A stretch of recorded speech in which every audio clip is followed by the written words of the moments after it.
Finagly agreed to help her friend as a tour guide, not knowing the simple American tourist was a millionaire looking for real love. The sun hung low over Charleston's waterfront, painting the Battery in hues of gold and pink as gulls wheeled above the harbor. Lily stood at the edge of the tourist dock, her arms crossed, her sneakers scuffing the weathered planks. At 27, she was used to the rhythm of selling cruise tickets and dodging the occasional drunk sailor. But today her best friend, Mia, had roped her into a last-minute favor, playing tour guide for some guy because of a family emergency. Lily's phone buzzed with Mia's apologetic text, but she ignored it, her eyes scanning the crowd for her tardy client. The salty breeze tugged at her ponytail, and she tapped her watch, irritation simmering. A man ambled toward her, hands in the pockets of faded jeans, his flannel shirt untucked and sleeves rolled up. He looked like any other tourist, mid-30s, scruffy jaw, sunglasses perched on his head, but the easy swagger in his step grated on her instantly. She squinted at the name scribbled on her clipboard. "You're Michael?" she called, her voice sharp over the lap of waves. "You're 20 minutes late. I've been standing here forever." He stopped, raising an eyebrow, a half smile curling his lips. "Relax, I just got turned around a bit." "You always this stressed out?" Lily's jaw tightened, her fingers gripping the clipboard. "Stressed? If you don't respect my time, I'm not dragging you around Charleston all day." He chuckled, unfazed, adjusting his sunglasses. "All right, fair point. But I'm here now, so let's make it work, yeah?" His tone was light, teasing, and it only fueled her annoyance.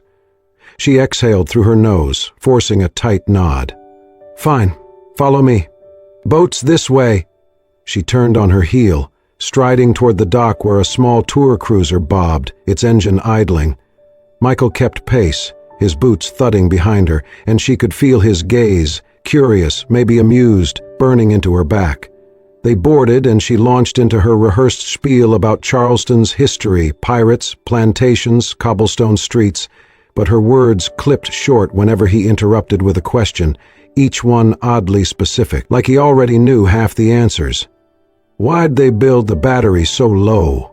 he asked, leaning on the rail as the boat cut through the water. "Seems like a flood waiting to happen." Lily shot him a look, her ponytail swinging. Well, that they didn't. They didn't plan for hurricanes back then. "You gonna quiz me all day?" "Maybe," he said, grinning. "You're good at this. Got a spark." She rolled her eyes, steering the conversation back to Fort Sumter looming ahead, but his casual confidence needled her. He didn't act like the usual tourists, gawking, snapping selfies.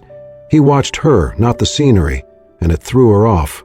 Lily was fire and grit, pouring her heart into Charleston stories, but she kept her own locked tight after a boyfriend who'd left her for someone less complicated. Trust didn't come easy anymore. Michael, though, wasn't what he seemed either. Michael Hayes, 35, wasn't just a guy with a backpack and scuffed boots. He'd built a fortune flipping historic properties, mansions, theaters, whole city blocks, while staying out of the headlines. Charleston was his escape, a place to find something real after years of shallow flings and gold diggers. Lily, with her sharp tongue and no-nonsense glare, was already more than he'd expected. They docked back at the harbor, the tour winding down as the sky turned violet.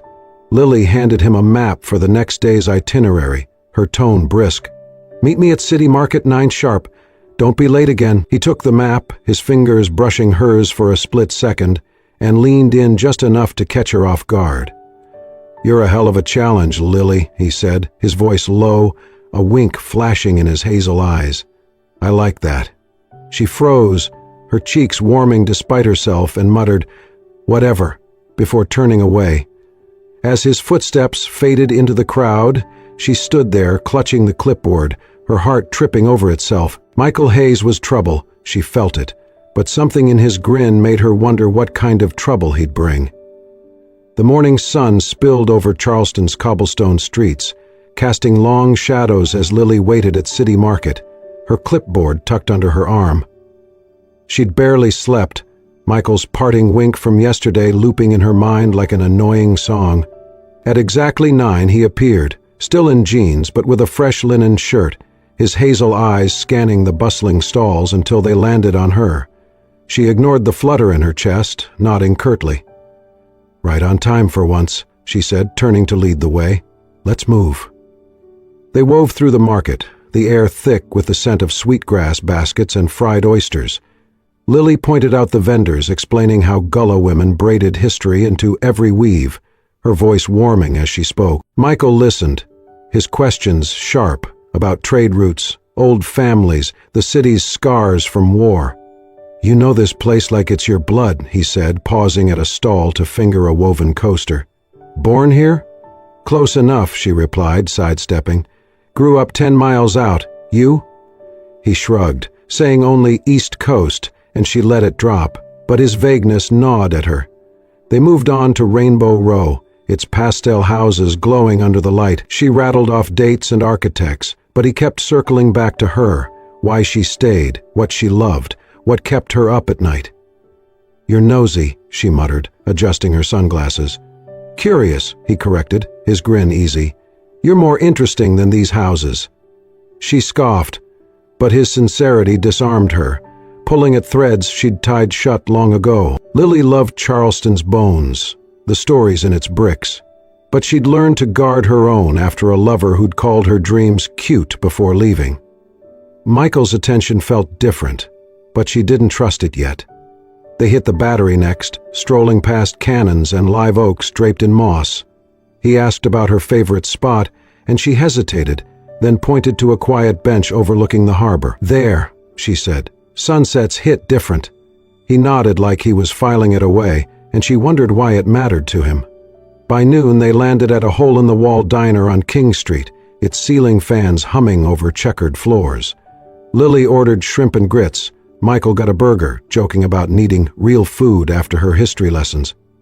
As the server cleared their plates, Michael pulled out cash for the bill, slipping a $50 tip under the receipt, more than their meal. Lily's eyes narrowed, catching the glint of a sleek Mont Blanc pen he used to scribble a note for the waiter. That wasn't tourist gear. It screamed money, the kind you didn't flash unless you forgot to hide it. "Generous," she said, her tone probing as they stepped outside. "Kid looked like he needed it," Michael said, shoving the pen back in his pocket. But she clocked the move, too quick, too deliberate, her gut twisted. He didn't act like the backpackers she guided with their crumpled maps and tight budgets. His questions, his ease, that damn pen, it didn't add up. Back at her apartment that evening, Lily kicked off her shoes and grabbed her laptop, the diner's moment replaying. She typed Michael Hayes into the search bar, her fingers pausing before hitting enter. Results flooded in. Obits, random LinkedIn profiles, then a buried article from a New York paper, reclusive investor Michael Hayes buys historic block, vanishes from scene. No photo, just rumors of a guy who'd turned crumbling buildings into gold, then dropped off the grid. Her pulse quickened. Was it him? The dates lined up, but the Michael she knew wore scuffed boots, not bespoke suits. She scrolled further, finding whispers of deals in Boston, Philly, a fortune built on instinct and secrecy. Nothing confirmed, just enough to make her wonder. She shut the laptop, staring at the ceiling. Lily wasn't naive. People hid things, especially men with charm like his. She'd been burned before, believing in someone who wasn't real. But Michael's laugh, his questions, they felt genuine, didn't they? Pacing her tiny living room, she stopped by the window, Charleston's lights twinkling beyond. "What are you hiding?" she muttered, her voice swallowed by the hum of the city. She'd keep guiding him, but she'd watch closer now, determined to crack the puzzle of Michael Hayes before he cracked her. The Charleston sky burned orange as Lily locked up her clipboard at the tour office, the day's heat lingering on her skin. She'd spent hours guiding Michael through the French Quarter, his questions about old churches and hidden alleys sharper than most tourists. He'd been quieter today, less teasing, but his hazel eyes still followed her too closely, stirring a mix of curiosity and caution she couldn't shake. As she slung her bag over her shoulder, he caught up, his boots scuffing the pavement. "Hey, Lily," he said, hands in his pockets. Got time for a coffee? My treat for putting up with me." She hesitated, her instinct to bolt warring with the part of her that wanted answers. That Mont Blanc pen, the fat tip, he wasn't adding up, and she needed to know why.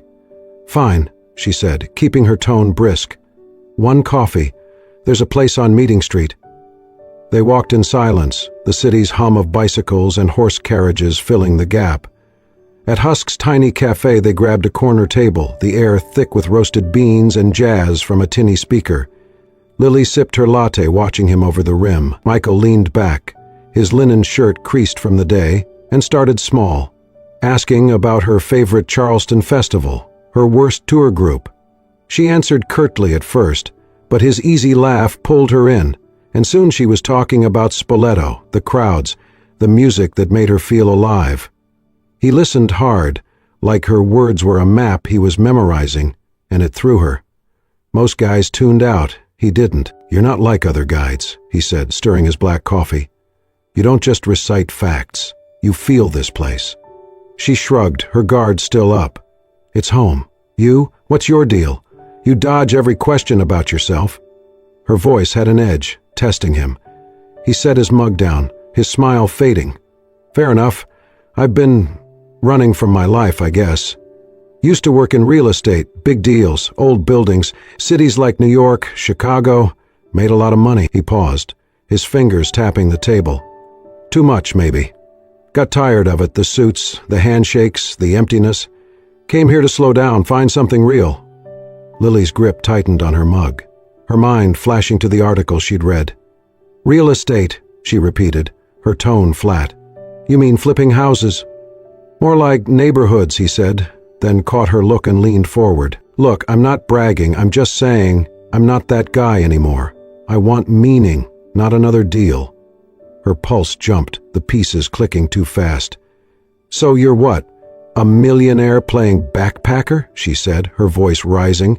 "You think you can just waltz in, act normal, and I'll buy it? What's your angle, Michael?" His eyes widened, caught off guard. "Angle? Lily, there's no game here.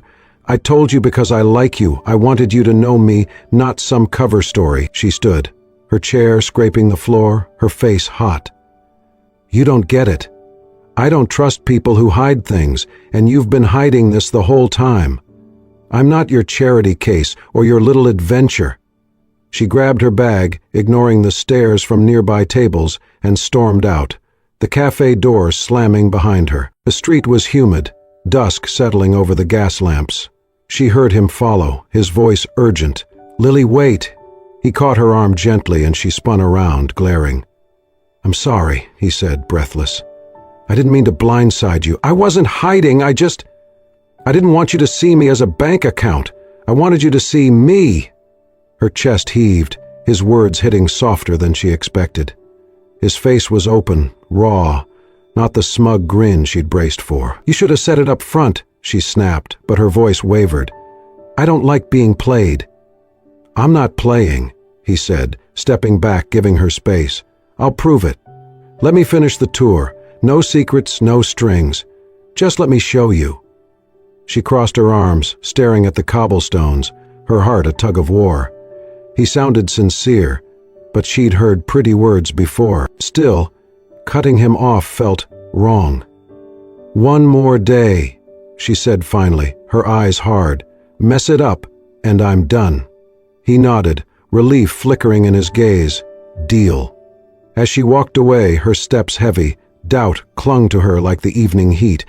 Michael Hayes was more than he seemed, maybe too much, and she wasn't sure she could trust her instincts to tell the difference. The Charleston air was softer today, carrying the briny tang of the sea as Lily led Michael down a sandy path to Folly Beach, the tour's pace slower, less scripted.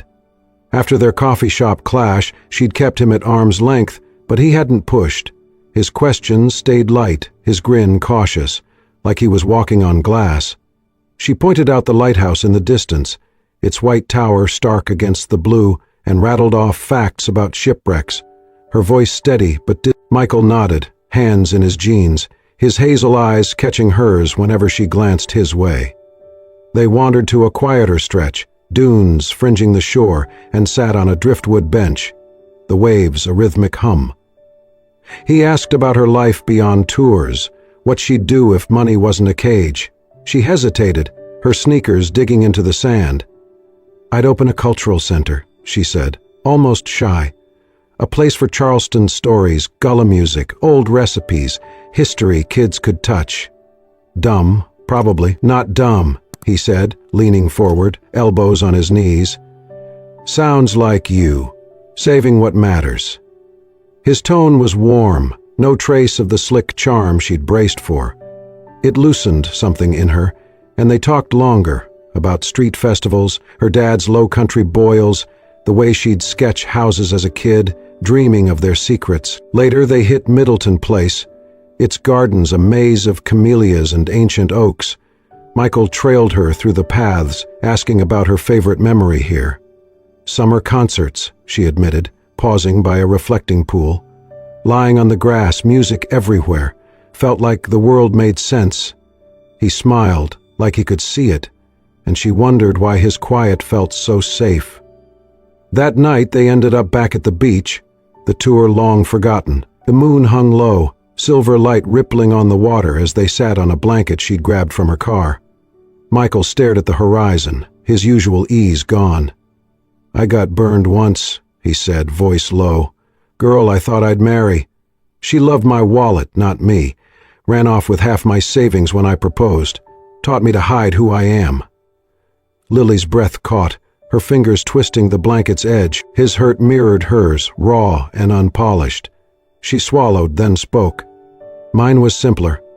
Guy I loved said I was too much, too loud, too stuck in this town. Left me for someone who didn't care about anything."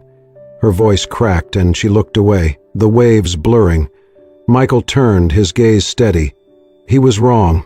You're not too much. You're real. That's rare." His words landed soft, like a hand on her shoulder, and she met his eyes, seeing no pity, just truth. The air between them thickened, charged with something neither named. She felt her walls wobble, the ones she'd built after betrayal, and it scared her as much as it thrilled her. They sat there, the tide creeping closer, their shoulders inches apart. She wanted to lean in, to let go, but the ghost of old wounds held her back. Michael didn't push, just stayed, his presence solid against the night's chill. "You ever think people can start over?" he asked, tossing a pebble into the surf. "Sometimes," she said, her voice barely above the waves. "If they're brave enough." He nodded, a faint smile breaking through. "Guess we'll see." They packed up slowly, the blanket heavy with sand, and walked back to her car in silence, the moonlight trailing them. Lily's heart thudded, a quiet ache blooming where fear used to live. Michael wasn't what she'd expected, not a liar, not a player, maybe not even a mistake. As he waved goodnight, his silhouette fading into the dark, she stood by her car, the key cold in her hand. "He's not what I was afraid of," she thought, the words heavy with possibility. Or am I the one who's wrong? Charleston's city market buzzed with Saturday crowds, the air thick with the scent of kettle corn and leather, as Lily guided Michael through the stalls. She pointed out a vendor carving wooden spoons, her voice steady despite the warmth of his shoulder brushing hers. Their night on the beach had left her unsteady. His story, her own confession, the way his eyes held hers, like she was enough. She pushed it down, focusing on the tour, but his quiet laugh at a street performer's juggling kept tugging her back. They paused at a jewelry booth, Michael fingering a silver oyster pendant, while Lily chatted with the seller. A man in a polo shirt stopped short, staring. "Hayes?" he said, loud enough to turn heads. "Michael Hayes! Damn, it is you!" Michael stiffened, his hand dropping the pendant, but the guy was already pulling out his phone. "Man, nobody's seen you since that Boston deal. Thought you went monk or something." Lily frowned, her gut twisting as Michael forced a smile. "Wrong guy," he said, steering her away, but the man snapped a photo, grinning. "Sure, buddy." By the time they reached the next block, Lily's phone buzzed. Texts from Mia, a link to a local gossip page. Millionaire Michael Hayes spotted with mystery girl in Charleston. The blurry photo showed them at the booth, her laughing, him looking at her. Comments piled up. Temporary fling? She's in it for the cash. Her face burned, the market's noise turning sharp. She stopped under a palmetto tree, her hands shaking as she scrolled. "What the hell is this?" she said, shoving the phone at Michael. "Your buddy outs you, and now I'm some gold digger in a tabloid?" His jaw tightened, his eyes scanning the screen. "Lily, I didn't plan this. That guy's just some jerk I met once." "Right," she snapped, her voice rising. "So it's a coincidence I'm getting trashed online? You drag me into your rich guy drama to what, look good? Get attention?" Her chest heaved, old betrayals roaring back. She'd trusted him, opened up, and now she was a punchline. "Lily, no," he said, stepping closer, his voice low but urgent. "I don't want attention. I came here to get away from it. I'm sorry this happened, but I'd never use you." His hand reached for hers, but she pulled back, her eyes blazing. "Then why am I the one humiliated?" she said, tears pricking. "I didn't sign up for this. Tour's over, Michael. Find someone else to play your game." She turned, shoving through the crowd, her sneakers pounding the pavement as she left him standing there. By evening, she was holed up in her apartment, the curtains drawn, her phone off to block the notifications. A knock came, soft, insistent. She opened the door to Michael, his shirt rumpled, his face drawn. "Hear me out," he said before she could slam it. "I called in favors, editors, that post's down, and I got the guy to shut up. Nobody's printing your name." She crossed her arms, leaning on the doorframe. "Why should I believe you? You're good at hiding things." "Because I care about you," he said, his voice raw. "Not headlines, not deals. You. I messed up not warning you this could happen, but I'm trying to fix it. Give me a chance to prove I'm not playing you." His eyes held hers, steady, pleading, and she remembered the beach, the way he'd listened, the hurt he'd shared. Her anger cracked, doubt seeping in. "You've got one shot," she said, her voice hard. "No more surprises, or I'm gone for good." He nodded, relief softening his face. "No surprises, I swear." He stepped back, leaving her doorway empty, the night quiet except for her racing pulse. Lily shut the door, sliding down against it, her head in her hands. Michael's world was bigger, messier than she'd imagined, and she wasn't sure if his promises held weight. She'd stay, but worry gnawed at her. What did he really want, and could she survive finding out? The Cooper River glittered under the late afternoon sun, its banks fringed with marsh grass, as Lily spread a checkered blanket near Ravenel Bridge. She'd agreed to one last tour day with Michael, her nerves raw after the market scandal, but his quiet apology and quick fix with the gossip page had kept her from walking away. He'd suggested a picnic, no itinerary, just them, and she'd brought sandwiches and lemonade, trying to ignore the warmth in his smile as he sat across from her, his jeans dusted with sand. They ate slowly, the hum of cicadas mixing with distant boat horns. Michael asked about her childhood, bike rides through Charleston's alleys, summers shucking corn with her mom, and she answered, her guard softening with each laugh he drew out.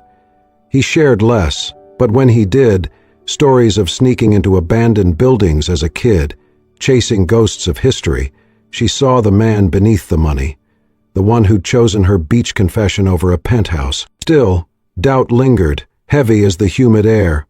As the sun dipped, he leaned back on his elbows, his hazel eyes catching hers. "Lily," he said, his voice low, deliberate. "I need to say something. I'm falling for you, hard. Not because you're my guide or some story I tell myself, because you're you, sharp, real, everything I didn't know I needed." Her breath stopped, her sandwich forgotten in her lap. The words hit like sunlight, warm and blinding, but fear rushed in colder. "Michael, don't," she said, her voice tight. "You can't just. You live in a different world, mansions, jets. I'm a ticket girl with a studio apartment. This doesn't work." "It works if we wanted to," he said, sitting up, his hand hovering near hers. "I don't care about the rest. I care about us." She shook her head, standing, the blanket bunching under her feet. "There's no us. You're dreaming, and I've been hurt too much to dream with you." Her chest ached, his sincerity cutting deeper than she'd expected, but she turned away, grabbing the picnic basket to anchor herself. The next morning, they rented bikes to ride the West Ashley Greenway, a quiet trail fringed with pines. Lily pedaled ahead, her ponytail bouncing, trying to outrun the memory of his confession. Michael kept pace, his silence heavy but patient. The path narrowed, roots snaking across it, and her front wheel caught one, jerking hard. She flew forward, hitting the dirt with a gasp, her knee scraping raw against gravel. "Lily?" Michael was off his bike in seconds, kneeling beside her, his hands gentle but urgent as he checked her leg. "You okay?" "Don't move yet." He pulled a water bottle from his backpack, cleaning the cut with steady care, his brow creased with worry. She winced, but his touch, firm, tender, held her still, her heart racing for reasons beyond the fall. "I'm fine," she muttered, pushing his hand away, but he stayed close, wrapping a bandana around her knee like it was second nature. "Stop fussing," she said, but her voice shook, his concern cracking her walls. No one had looked at her like that, like she was fragile but worth saving. Since she'd shut the world out, he sat back, his eyes searching hers. "I picked Charleston because I heard it heals hearts," he said quietly. "Thought it was just talk, but then I met you. You're what I want, Lily, nobody else, no other life." She stared at him, the trail silent except for their breathing. His words sank in. Real as the sting in her knee, but self-doubt roared louder. She wasn't enough. Not for his world, his wealth, his everything. "You don't get it," she said, standing shakily, her voice breaking. "I'm not good enough for your life, Michael. I'll never be." He stood too, his face raw, but she backed away, grabbing her bike. "Lily, that's not—" he started, but she cut him off, pedaling back toward the rental shop, her eyes stinging with tears she wouldn't let fall. He followed at a distance, giving her space, but his presence burned behind her. As she ditched the bike and headed home alone, the words spilled out in a sob. "I'm not enough for your world," she whispered, the river's shimmer fading behind her, her heart torn between his truth and her fear. Charleston's streets hummed with gossip as Lily punched tickets at the cruise dock, her jaw tight under the morning sun. The market photo had sparked a wildfire. Blogs now called her the tour guide chasing millions, and coworkers whispered behind her back, their glances sharp with doubt. Mia had texted an apology for pushing her into the tour, but it didn't soften the sting of a barista muttering, "Guess she's set for life now." Lily's skin burned. She'd never wanted Michael's money, but the world saw only dollar signs. Michael faced his own storm. Old contacts from New York, hedge fund types, yacht owners flooded his phone with smirks disguised as texts. Slumming it with a local? Cute. He ignored them, but the jabs landed, reminding him of deals and dinners he'd left behind. He'd come to Charleston for truth, not ridicule, yet here he was, defending a choice they couldn't grasp. Still, he showed up at the dock at noon, his flannel shirt creased, his eyes steady on Lily as she avoided his gaze. "Lunch?" he asked, voice low. She shook her head, sorting receipts with forced focus. "Lily, talk to me. I know it's bad out there." "Bad?" she snapped, finally looking up. "I'm a joke, Michael. They think I'm after your bank account. My boss asked if I'm quitting for a better offer." "I can't do this," her voice cracked, her hands trembling. "We should stop before it gets worse." He stepped closer, the dock creaking under him. "Stop? No. I'm not running because people talk. Neither should you." His tone was firm, but his eyes pleaded, and she hated how it tugged at her. "It's not just talk," she said, turning away. "It's my life. I don't fit in yours, never will." She walked off, leaving him by the water, her chest heavy with the urge to look back. That evening, Lily slumped on her couch, the TV droning local news. She froze when Michael's face appeared, live, on a Charleston talk show, his shirt ironed but his jaw set like he was going to war. The host leaned in, all smiles. "So, Michael Hayes, mystery millionaire, what's the deal with you and this tour guide?" Michael didn't flinch. "Her name's Lily Newen," he said, his voice clear, cutting through the studio hum. And I love her, not because of gossip or games, because of her heart. She's real, braver than anyone I've met, and nothing you say changes that. The audience hushed, then clapped, the host scrambling to keep up. She's not a story, he added. She's my choice. Lily's breath caught, her remote slipping to the floor. His words weren't scripted. They were raw, defiant, and they shattered her doubts like glass. The screen cut to callers praising him, strangers moved by his stand, and she felt the weight of their judgment lift, replaced by something warmer. She grabbed her keys, running to the studio downtown, her sneakers slapping wet pavement after a sudden drizzle. Michael was outside, alone under a street lamp, his phone dark in his hand. He looked up as she approached, surprise softening his face. "Lily?" "I saw you," she said, breathless, stopping inches from him. "On TV, you meant it, all of it."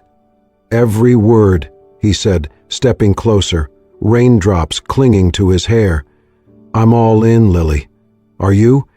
Her throat tightened, fear and want colliding. She'd spent years guarding her heart, but his voice, his fight for her, broke through. "I'm scared," she whispered. "But I love you too. I don't know how this works, but I want to try." His smile was slow, real, and he pulled her into his arms, her cheek against his damp shirt. The city blurred around them, the gossip fading to static. "We'll figure it out," he said, his lips brushing her forehead together. She nodded, her hands gripping his back, resolve settling deep. The world could talk. They'd face it side by side, no matter what came next. A year had passed, and Charleston's summer air wrapped Folly Beach in a warm haze, the sky streaked with coral as waves lapped the shore. Lily Hayes stood barefoot in the sand, her white sundress fluttering, a simple silver band glinting on her finger. She laughed, tucking a loose strand of hair behind her ear as Michael tossed a frisbee to a group of kids nearby, his linen shirt unbuttoned at the collar. Their wedding had been quiet, held in a garden at Boone Hall, just family, Mia, and a guitarist playing low-country blues. No paparazzi, no headlines, just vows sealed with a kiss under an oak's shade. Lily's life had shifted, not into Michael's wealth, but into something they'd built together. She'd quit the cruise dock, pouring her heart into a small cultural center on East Bay Street, a cozy space with creaking floors, walls lined with Gola art, and tables for kids to learn basket waving or hear stories of the city's past. Michael had been her anchor, using his real estate savvy to secure the lease and navigate permits. But he let her lead, his pride in her quieter than any deal he'd ever closed. They named it Low Country Roots, a nod to her dream and the history she loved. Today, the center was hosting its first summer festival. Kids darted across the beach, clutching kites shaped like shrimp boats, while parents sipped sweet tea under striped tents. Lily manned a booth, teaching a girl how to braid sweetgrass, her hands steady as she guided tiny fingers.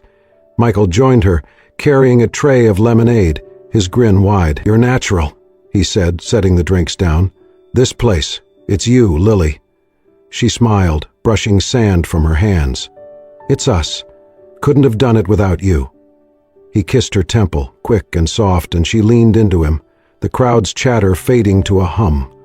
They'd face whispers in the early months, skeptics calling her a climber, old friends of his scoffing at their small-town life.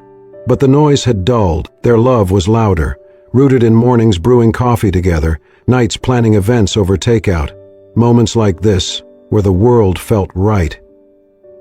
A boy ran up, holding a lopsided basket he'd made. "Miss Lily, look," he beamed, and she knelt, praising his work, her eyes bright.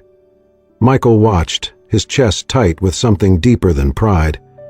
He'd come to Charleston chasing a feeling, burned by betrayal, sure he'd never find real. Lily had changed that. Her fire, her heart, the way she fought for what mattered. She'd been afraid once, scared she didn't fit his world, but now she was his world, and he'd never trade it. As dusk settled, the festival wound down, kites packed away, tents folded. Lily and Michael stayed, helping volunteers clean up, their laughter mingling with the tide's rhythm. They'd started free history tours for schools, Michael driving the van while Lily spun tales of pirates and poets. The kids loved her, and he loved watching her shine, her fear of being not enough buried under the life they'd carved. With the beach empty, they walked to the water's edge, the sand cool under their feet. The horizon glowed amber, the sun sinking slow, and Lily slipped her hand into his, her ring catching the light. "Year 1, she said, her voice soft. "Still can't believe we made it." He pulled her close, his arm around her waist. "Believe it. You're stuck with me."